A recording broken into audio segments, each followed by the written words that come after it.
Hello, everybody. My name is Alexandra Flegging, and today I'm going to do my presentation on fetal alcohol syndrome. So, fetal alcohol syndrome, oftentimes abbreviated to FAS or FAS, is fetal alcohol syndrome disorder that relates to a group of birth defects that can happen when a pregnant woman drinks alcohol.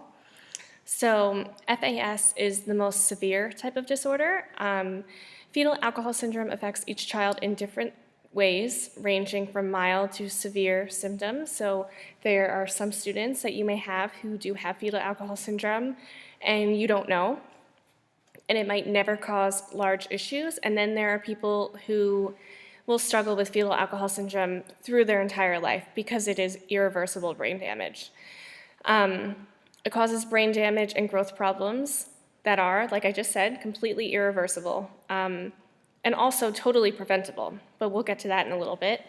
Early diagnosis may reduce the risk of problems the child will have, such as learning disabilities and behavioral issues. So people have long suspected that alcohol can harm a developing fetus. I remember for myself seeing all the signs in restaurants and diners of, a pregnant woman never drinks alone. I think that all of us kind of have that picture in our head of the drawing of the pregnant woman holding a glass, and it seems so corny, but it's the truth. If you are pregnant and you're drinking, your baby's drinking too. So references to this concern have appeared in written form, in art, and in oral tradition. So this goes back many, many years ago. It was not until 1973, however, that the scientific community recognized a distinctive pattern of delayed growth, intellectual and behavioral disabilities, and facial characteristics caused by alcohol abuse during pregnancy. It's interesting because a lot of the time, children or babies who were born with fetal alcohol syndrome, they were misdiagnosed as autistic or having autism spectrum disorder. But since 1973, we now know that this is fetal alcohol syndrome. Since that time, public awareness of this neurological disorder has been growing and really has been the forefront of a lot of debate and a lot of discussion because nobody really knows exactly how much alcohol will cause a child to have fetal alcohol syndrome. Some say that earlier on in the pregnancy, when you're drinking a lot, that could be an issue. And then there are mothers who drink the whole time and their child has no issues. So it's an interesting thing to research and an interesting thing to just educate yourself about, especially all the women in the class who want to have children later on in life. So FAS is often called a hidden disability because its physical characteristics can be subtle and may go unrecognized. So many children with FAS are endearing and affectionate, and these qualities can mask the seriousness of this lifelong neurological disability. So what I mean by that is a lot of students or just kids who have FAS, they're sweet and they're nice, and you might just think, oh, they're just cute. But there are lifelong neurological disabilities that are going along with this illness. So students with FAS can display learning patterns and behaviors that baffle their teachers. Why does this student not understand how to write their name, even though there's no behavioral issues with this student? It is very difficult to diagnose prenatal exposure to alcohol. This is because there's no way for me or any doctor to ask a mother, how many times did you drink? You don't know if you're going to get a right answer, and also you can't test it. Alcohol's out of your system, in a couple days. FAS is a medical condition that must be diagnosed by a physician. So as teachers, we're not necessarily diagnosing this. It's not the same thing as if we think a kid has ADD or ADHD, that we can maybe recommend that child is put into special ed or get tested or get an IEP. It's a little bit of a different situation and one that we need to tread lightly with. So some characteristics of FAS. A diagnosis of FAS is made when there is known significant prenatal exposure to alcohol and the child exhibits 3 characteristics that are distinct.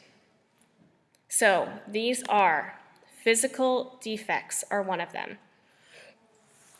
Distinctive facial features, including wide-set eyes, an exceptionally thin upper lip, a short upturned nose, and a smooth skin surface between the nose and the upper lip.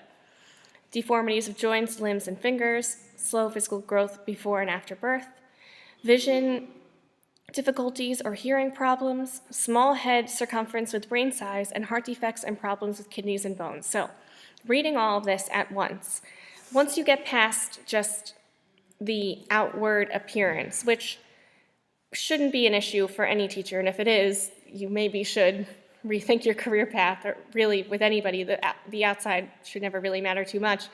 But all of these things together, difficulties hearing, difficulties seeing, deformities in the limbs and the fingers, that could be difficult for a child to hold a pencil.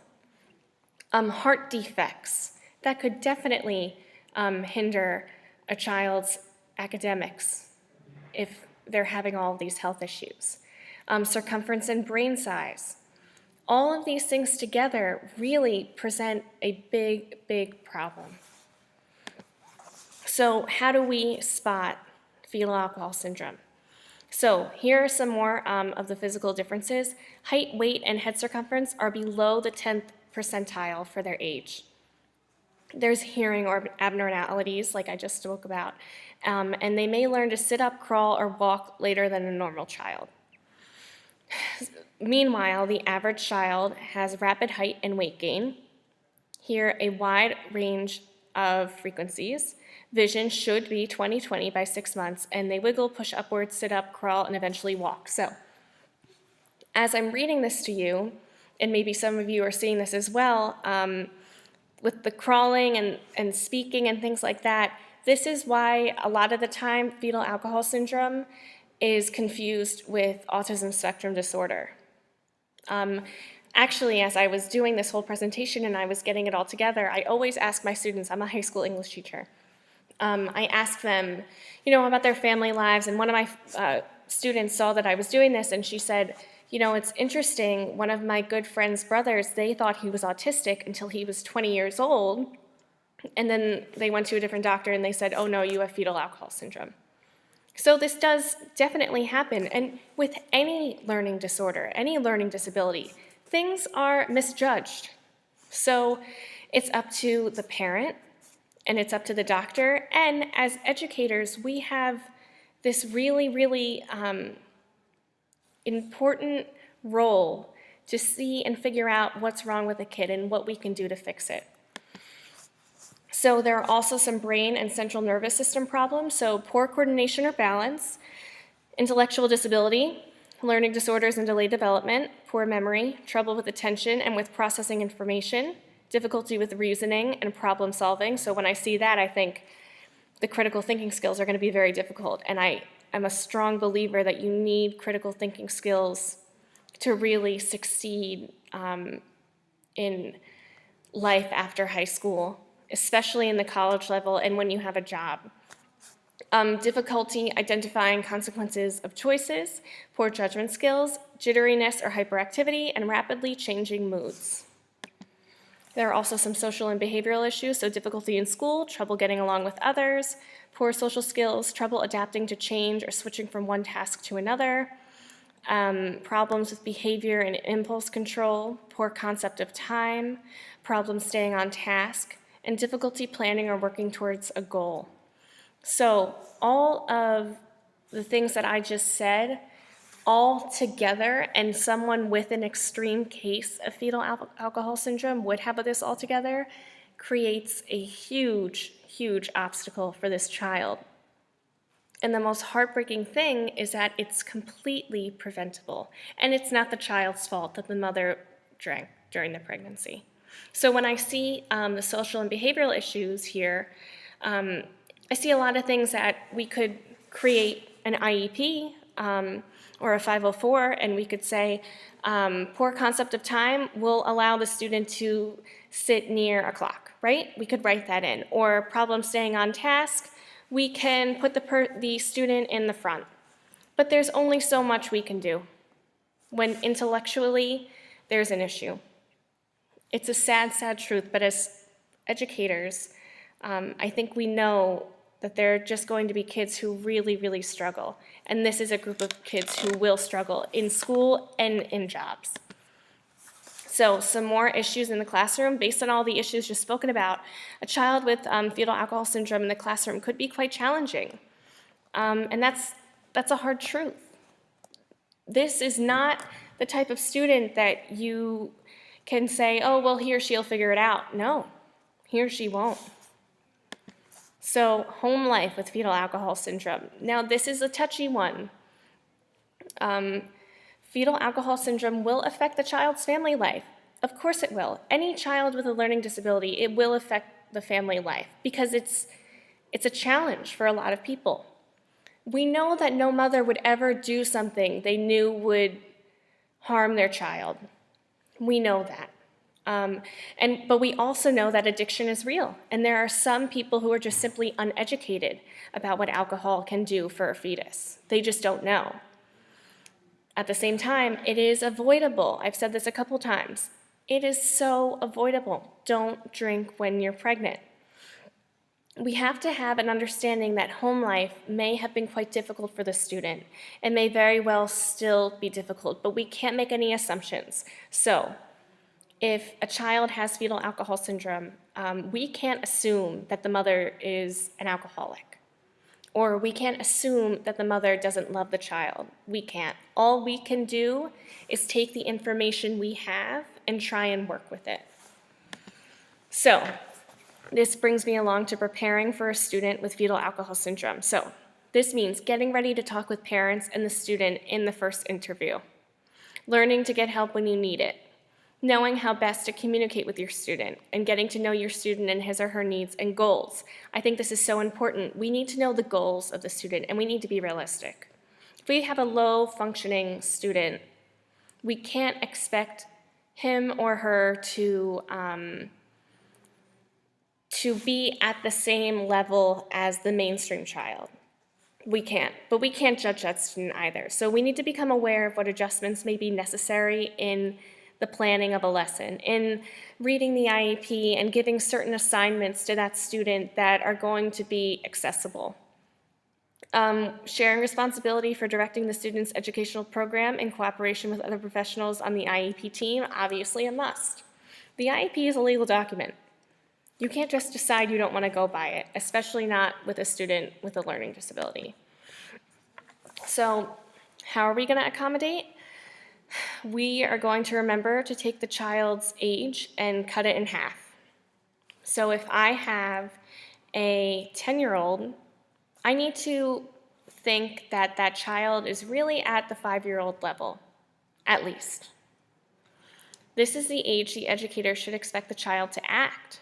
So if I see a student who is maybe struggling and he's 10 and he can't really read, I need to say he's not 10. Intellectually, he is 5. I need to understand that fetal alcohol syndrome is a spectrum disorder. There's a spectrum. There are students with fetal alcohol syndrome who are very successful and they lead normal lives. And then there are some who will have struggles. This is permanent brain damage. So, it's almost like having a traumatic brain injury. Think about what you know about traumatic brain injuries, right? The person who gets that is never going to be the same person as they were before the accident, before the damage, right? It's irreversible. Voices change. How the affect of the person changes. You can't go back. So, if this brain damage is there with this child, it will always be there. We need to be patient with these students because they can't do the same thing that the mainstream child can do. So we need to be patient. And sometimes it's difficult as an educator to be patient with the mainstream students. And I see that every day, even with my class of high schoolers. But we need that. We need to have routine. All kids need routine, and they want it. Even though they say they don't want it, they want routine. So when we have the child with fetal alcohol syndrome, we need to make sure that that child is regimented. We need to make sure that child knows his or her seat, knows when things are due, knows when he or she has to go to lunch and eat, and when they're allowed to go to the bathroom. Health, very important. In the beginning, I listed all of these issues that could happen, like heart defects. That is something you need to know as the teacher. Relationships. It can be very difficult for a child with fetal alcohol syndrome to have close relationships. So we need to make sure that the child is getting some type of social interaction. We also need to make sure that this child isn't being bullied for being different. And like I said before, the developmental age equivalent. We cannot forget that. So what are some strategies? All children with fetal alcohol syndrome, or also said fetal alcohol syndrome disorder, are at different levels. So therefore, the strategies will differ student to student as per the IEP. We know that kids with ADD. I have some kids who can sit in a desk for 45 minutes and listen and be attentive, and they're great. And then I have students who are like bouncing off the walls and they need to go take a walk. Each kid is different. Regardless of any type of learning disability, each kid is different. So when we give instructions to students with fetal alcohol syndrome, we're giving them very specifically. We're making eye contact. We're even writing these instructions down and giving them to the student and the parent. We're making everything very, very clear. We're also really looking at transitions. Students with fetal alcohol syndrome have issues transitioning. So we need to make sure that these transitions are learned and they're swift. And they also have a lot of issues with retaining information. So again, write it all down and give it to the student. Even if there's an issue with the reading level, which there very well could be, they have it in front of them and you also said it to them. So I wanted to give you an example of an adult with fetal alcohol syndrome because I know that we all teach different grades or aspire to teach different grades, but I was curious about what it would be like to come in contact with an adult with fetal alcohol syndrome. So this is a real woman. Her name is Jade. She was 17 years old at the time, so she was getting into adulthood. And she actually likens fetal alcohol syndrome to living with dementia. And I found this so interesting because it's from her point of view. It's not from an academic journal, it's from someone with this. So, speaking about the effects it's had on her, she said, "It affects my ability to do normal everyday things. I present well and write well, but I can't remember to lock the door or pick up the keys." So, there are things she can do. She can read and write. She's on level with that, but she forgets little things that could make her life very difficult. So, what is the future for children with fetal alcohol syndrome? Remember, let's look at this skill to developmental age equivalent, right? So let's say the actual age is 18 years old. And the expressive language of the child, well, really young adult at this time, is 20. So they're kind of like above there. But the comprehension is only of a 6-year-old. Understanding money and time is only of an 8-year-old. Emotional maturity, 6 years old. Physical maturity, 18 years old. So how interesting is that? Emotionally, you're 6 years old, but physically, you're 18. And that can open up a lot of kids with fetal alcohol syndrome to a lot of bad things and people exploiting them and taking advantage of them. Reading ability could be 16 years old, but social skills are only 7 years old. And then living skills are 11 years old. So it's just this crazy range for anybody, a child or an adult with fetal alcohol syndrome.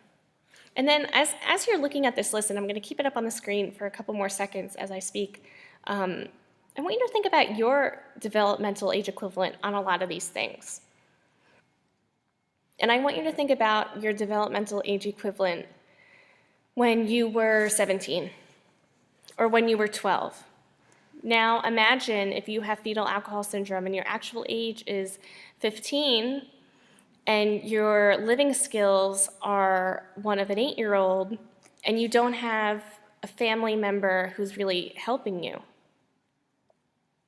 Imagine how difficult life could be, but people are looking at you as you're 15 because on the outside, that's how you look. That's your physically how you look, but we know the physical doesn't always match the intellectual. So, would Jade be protected in the workplace? So there are laws that guarantee accommodations for people with disabilities. And then we have, accommodations versus modifications. Now, of course, a boss can say, we can't help you, we can't accommodate you. If Jade forgets to lock the door and forgets her keys and forgets all these little things, it's going to be hard for her to keep a job, especially in a world where so many children are not diagnosed with fetal alcohol syndrome. This could be very difficult. So 3 important requirements. The applicant or employee's disability needs to be verified, right? The applicant or employee meets all the requirements of the position, such as education level, experience, and skills. So this is important because if you have fetal alcohol syndrome, what if you didn't get to graduate high school? I know all jobs now, pretty much, you need to either be a high school student or have graduated high school. How can you have skills to work the cash register if your reading, writing, and math skills are just not where they should be? Or your social skills. The accommodations also need to be reasonable and do not create a significant financial hardship for the employer. So we see that these 3 things here, they seem well-meaning. They seem to be wanting to help students and just citizens with intellectual disabilities. But it could be pretty easy for the employer to say, I can't deal with this. It's upsetting, and that's another hard truth, but it's a truth. So what should Jade's plan of attack be as she's trying to maneuver her life as an adult? There's a job accommodations network that she could go to. It's a searchable online accommodation resource. There's federal services that could help her. She could help request and negotiate those accommodations through federal service or through online accommodation resources. And there's also job coaching. Job coaching can help people with no learning disabilities and people who are on the spectrum. So there's often not any focus on adults with fetal alcohol syndrome, even though they're vulnerable to secondary disabilities, as we discussed a little bit before. And they're definitely more likely to be unemployed because they don't have the skills that they need to be employable. So, what do we need to ask ourselves when we have a student with fetal alcohol syndrome? How are we understanding what the student may be thinking? The student wants your understanding. No student doesn't want you to understand them, even though it might seem like that sometimes at 2 o'clock on a Friday afternoon. But every student wants to be understood, just like every teacher wants to be understood.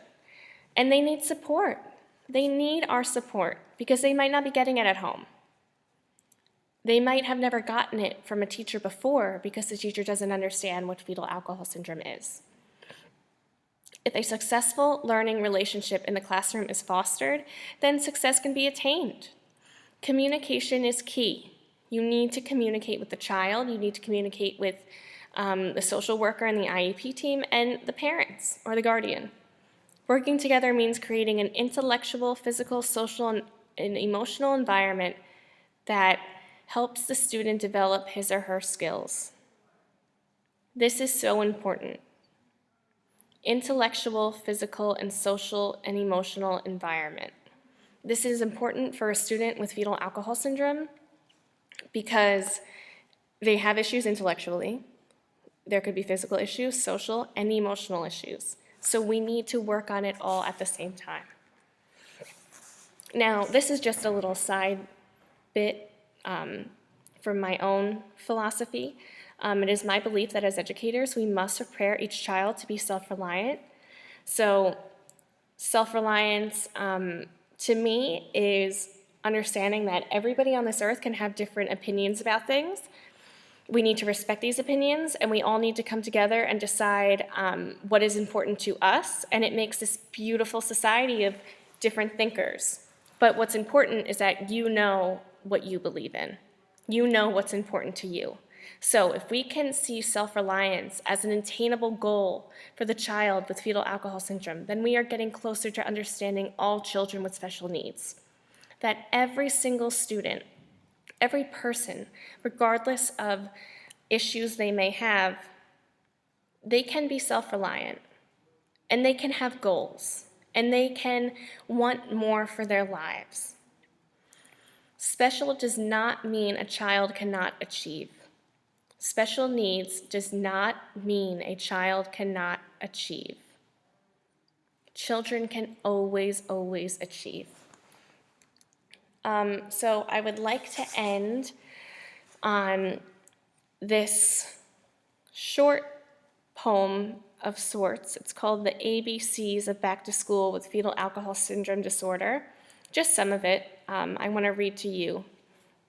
So A, alcohol. My child was exposed to alcohol before birth. B, brain.